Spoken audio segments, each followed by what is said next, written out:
Hello everybody and welcome, I'm Atomic Zero Addicted to Loot, and we're going to be taking a look at a narrated mission for Dawn of War 3, the long-awaited sequel to Dawn of War 1 and Dawn of War 2. This is the same mission we have seen at E3, however it's narrated by one of the developers. Here's a little bit more of a closer look, and with that we're going to jump right into it. Here with the first chunk of gameplay. I'm on my way, but it's... I should say this is pre-alpha, and all these opinions are purely my own. They could be horribly wrong, they could be horribly right. If you agree, great. If not, who cares? just me. First off, this is a cutscene, and definitely, like as I said before, pre-alpha, but it does look really, really super flat. I know this is but you have like an ice wasteland over the top of lava. It looks okay, and this blood is just janky. I don't know, it's not the greatest blood effect. Hopefully they can clean this all up with some more rendering or some more different time. This blood right there that you saw, I feel like this is the closest thing that Dawn of War, this game, is kind of like. It's trying to bring back that dark, gritty atmosphere of the original Dawn of War. However, it doesn't make sense. They just blurted out really deep red globs of blood. Not really buying it, and it's just, I don't know. The models, yes, from afar they look really good, but if you zoom up into them, I have a feeling they're not going to be as nice as they could be with current generation graphics and models. No time. They'll kill you. And everything's very flashy. There's no kill animations, which is probably one of my biggest concerns with this whole thing, but, okay, and we'll start with, look at the UI. The map is somewhat clear, but very, very, I don't know, it's basic, but not in a very usable way. You have no idea where your paths are or what your really objectives are. Eventually you'll figure out that you need to come up in this little point, that you're basically going to wind up over here. It's not bad, it's not great, it's okay. I kind of preferred the old school style of just a square box, kind of showing generic placement within the world. But I think it is actually a good step. I think it could be a cool way forward if they completely wanted to change up the map interface. I do like the overall shape of it, showing out the entire map as it is, and this is one of the capture points. Okay, now if you go over to the actual character UI, this I'm not a fan of. It's big, it's usable, it's easy to tell exactly what is what, but it looks just kind of cheap. It looks like a kind of UI that you would have on a tablet as opposed to a true RTS on a modern day PC. Not really loving it. I don't know. I think it looks very basic, looks very cheap. I think they could do a lot more with this. And that spinny, glowy effect kind of sums up the game. No match combat or no kill animations. A lot of flashy, flying around, blood splattering goodness. That's all it is. I need to find their main See, little goops of blood thrown around everywhere. Gabriel's a familiar face to Dawn of War fans. He's been in both of the previous Dawns of War. The characters look easy enough to control. As a hero, he's a really good example. It's really easy to tell where on the battlefield you're sending them when you're clicking around.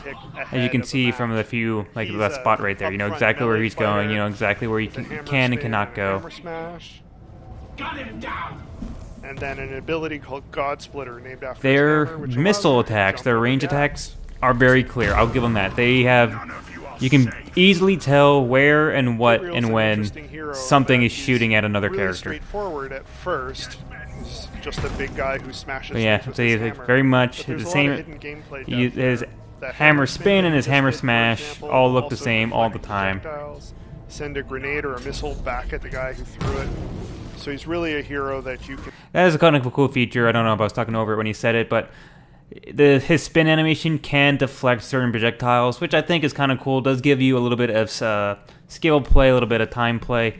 I think that can be pretty cool. I don't know how useful it's going to be until we see more or get our hands on more of the game. First game of Dawn of War or your 100th game of Dawn of War. But he's not invulnerable, so think he's going to need some help here. Say hello to Lady Solaria, our Imperial Knight, a super unit for the Space Marines.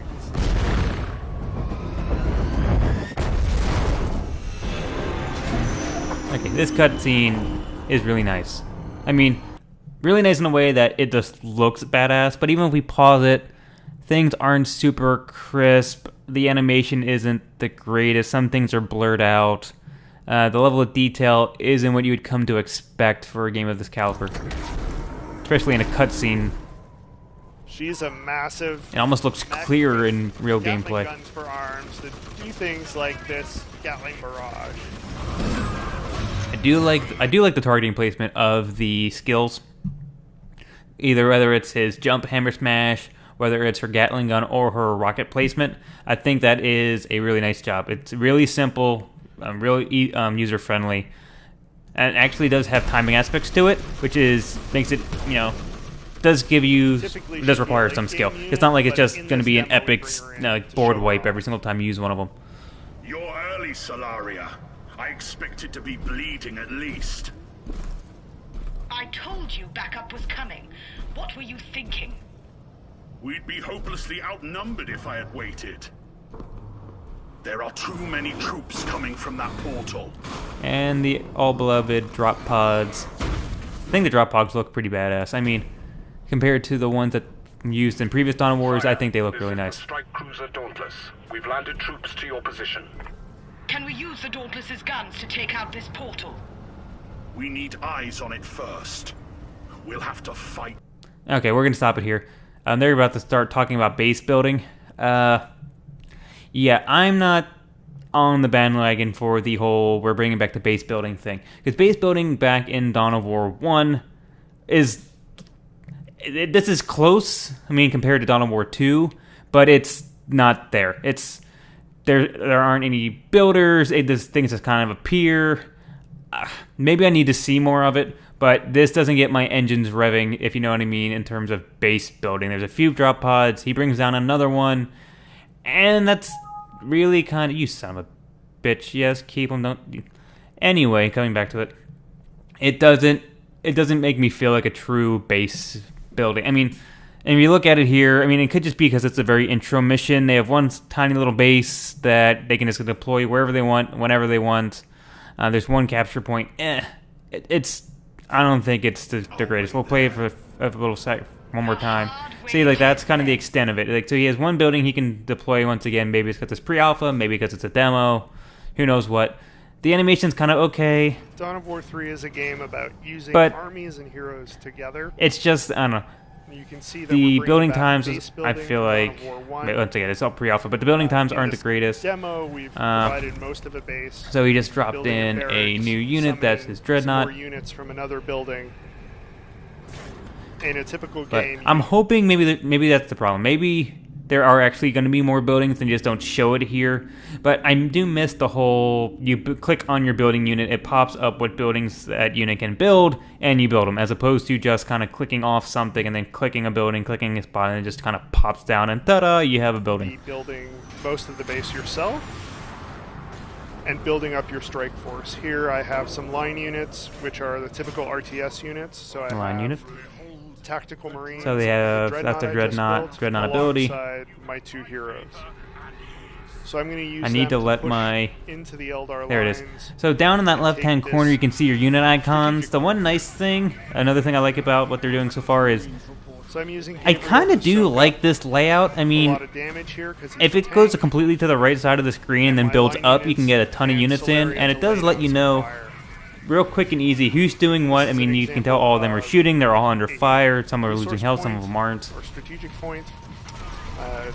There's only one in this demo, but And then you can typically see a map, on the they would left-hand be side scattered there, we around, briefly and saw how you can are change what up your you fight units, how you over can add in more order to units to gather them, how you can resources upgrade and them. build more line Oh, units. and I need to say this. Oh my, I cannot begin to describe how much I hate this bar. Yes, we've seen it before in the past, how you can use a bar to show progress of capturing a point, but come on, this looks so horrible. Look at it. It is just absolutely the wonkiest thing. I can't. This doesn't. I can't. There's no words. I just can't even get over this. This is just horrible. I mean, not in the sense that it's horrible that they have an indicator showing capture point progress. Yes, you're gonna need it. It just looks terrible. It doesn't match the scenery. It doesn't match the rest of the kind of the concept they're going for. It just is so out of place, and maybe that's just a placeholder for now, hopefully. But it's just, I hate this. It's just, it's completely jumping off the screen. I mean, it's right in front of all their guys. It's not melded into the map. It's just bad. And then, like I said before, you can just, you want this capture point, click a button, click another button, and you have a capture point. I mean, that's just a resource point. That just annoys me. Use the line units to maybe that will be different in full release, but I doubt it. In Dawn of War 3. So while my guys take out, and like I said, these Eldar, you can see that ring of structures towards the top of the screen where I'm sending my tactical marines. I'll get into my previous point after this. And this color system. Okay, cover system. Once again, the return of the horrible bar. I already made my peace with that, or maybe not my piece. I already made my statement about that.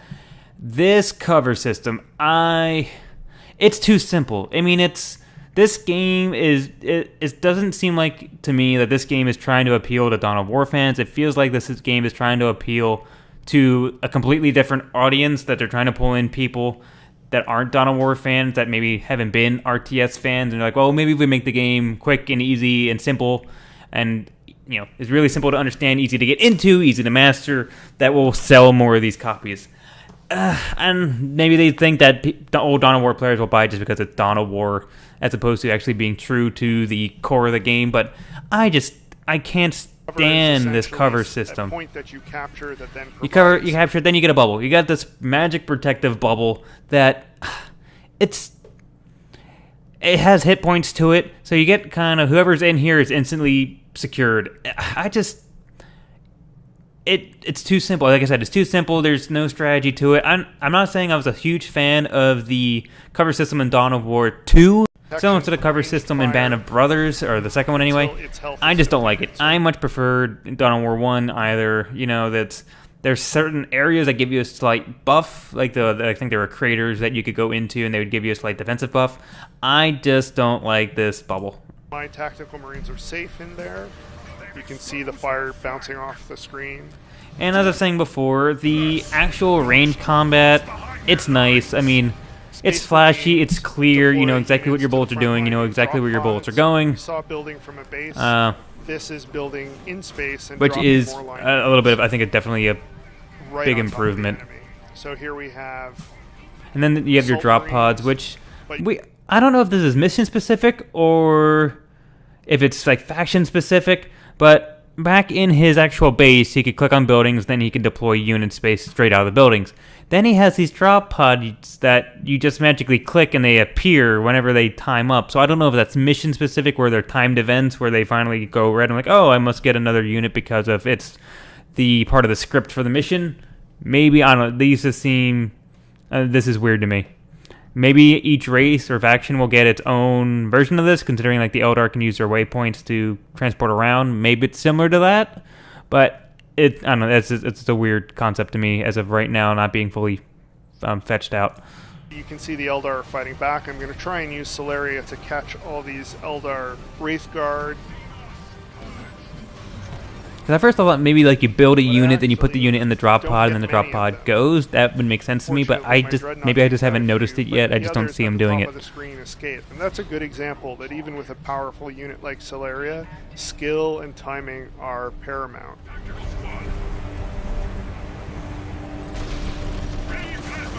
So I said that range units were safe in cover. I can see some Eldar at the top of the screen trying to take a cover area. But they're safe only from ranged fire. Melee units like my assault marines can go right in there and you can see them. Like that, I do like the positioning. It's nice and it's easy. It's clear.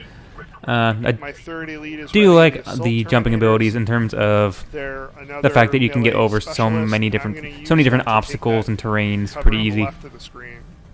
Teleporting them in, and they're going to take care of those Dark Reapers that are inside. So we know from some of the articles as well as some of the interviews that you're going to be able to basically pre-select certain heroes or special units, super units, prior to each mission. I think during the campaign. I think also during PvP, but don't quote me on that one. So I'm assuming this is where all these 3 blocks will represent. The fact that he has these 3 units and they'll deploy at a certain time. I think later in the game, as it's unlocked, you'll probably have each one of them deployed automatically, or maybe you can actually trigger them when you want them to deploy. It's nice to see how it's implemented. It's quick, like I said. It just like everything else with this demo. It's very cut and dry, very simple, very plain, but I guess it does the job. So they can go in without destroying the cover, deal with the enemy, and capture the cover itself. That way I can use it.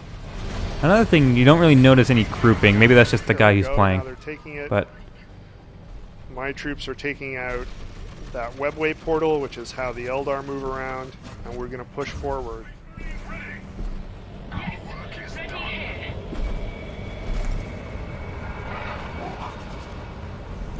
Okay, the Eldar are popping in again, so it's time to use Iron Storm Missile Barrage, Solaria's second major ability. I can target 6 places and fire 6 devastating missiles. that is a pretty cool ability. Again, The abilities in this game do look Those fun. Howling Banshees got out of the way. Because Solaria was supported by Gabriel and the rest of the troops, we were able to eliminate them.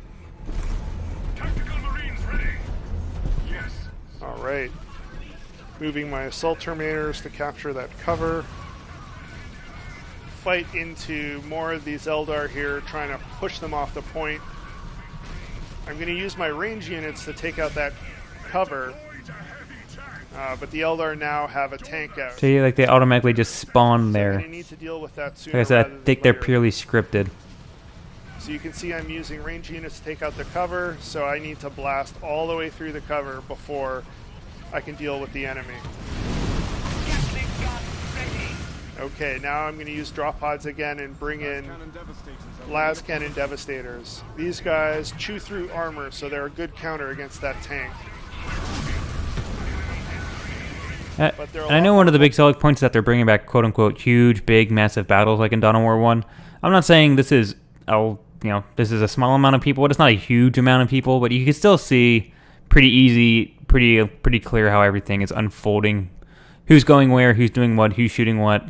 But I would much prefer to see far more units on the screen. Maybe we'll get that later. range. So these Wraith Guard at the bottom of the screen are going to do some serious damage, and Solaria is going to need to lay down some fire.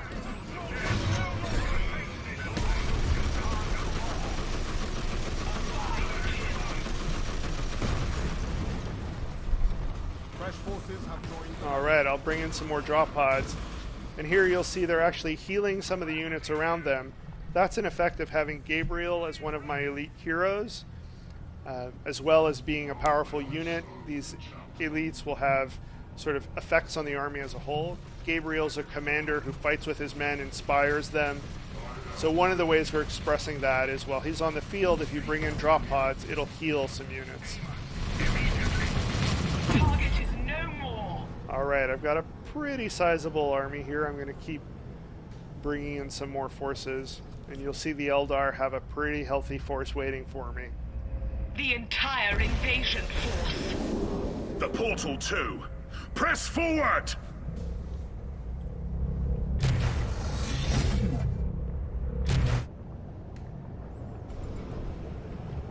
They brought everything. Oh no.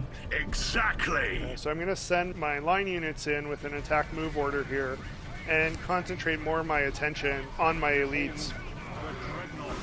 Bringing in another Dreadnought to do some damage. Gabriel's going up and mixing it up with those range units up north. I would gladly trade in some of these AoE smashy, Solaria's gonna spinny, use her throwing missile out barrage. animations You may for notice Solaria's moving a little more slowly actual now. kill animations or like That's 'cause match she's combat overheated. animations. But the overheat isn't all bad. It also gives secondary effects to her attacks. Like going back to Dawn of War 1 when you used to be able to like pick up guys, slam them to the ground, eat them, throw them everywhere like that. So that was really cool. That's really what I missed from the Dawn of War series.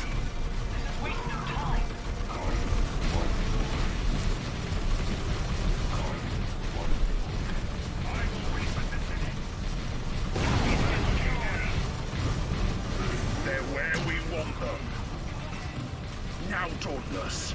Open fire! Okay, now we're going to bring in Orbital Bombardment, which is the Space Marine's peak super ability. We've had this in previous Dawns of War, but never like this. Now it's an ability that I cast, and I can then control the beam like I would another unit. As it hits more I don't know and more how long targets, this thing's it'll get supposed bigger, to last, it'll but slow down. it lasts a really long This time. means there's interesting counterplay where the opponent can get out of the way, can send in It's pretty cool. I mean, cheap units to slow the giant it down freaking to beam, get it's a more giant valuable freaking laser units out of beam. the way. It does a cool. But It's in a really this case, cool these slightly aspect of the game. underbalanced Eldar will soak it up. I mean, it does what it's supposed to do. It's a massive, end ability, and it's just absolutely demolishing everything. Exactly what you would expect. And with that explosion, we're gonna end it here with this video of Dawn of War 3 narrated playthrough from E3.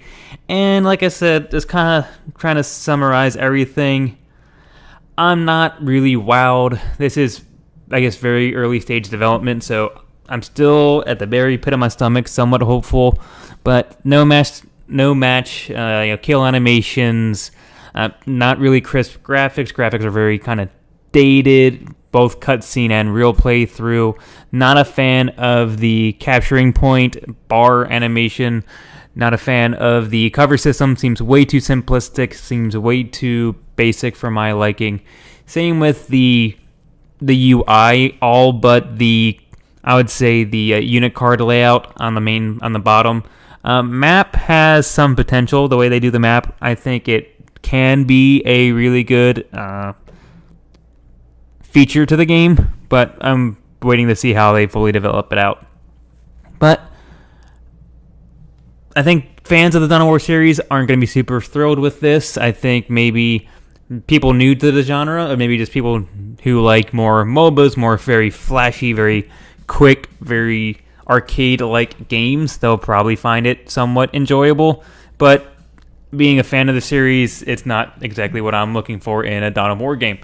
Well, thank you for joining me. I have been Atomic Zero Addicted to Loot, and please stay tuned to Addicted to Loot for more Dawn of War 3 coverage.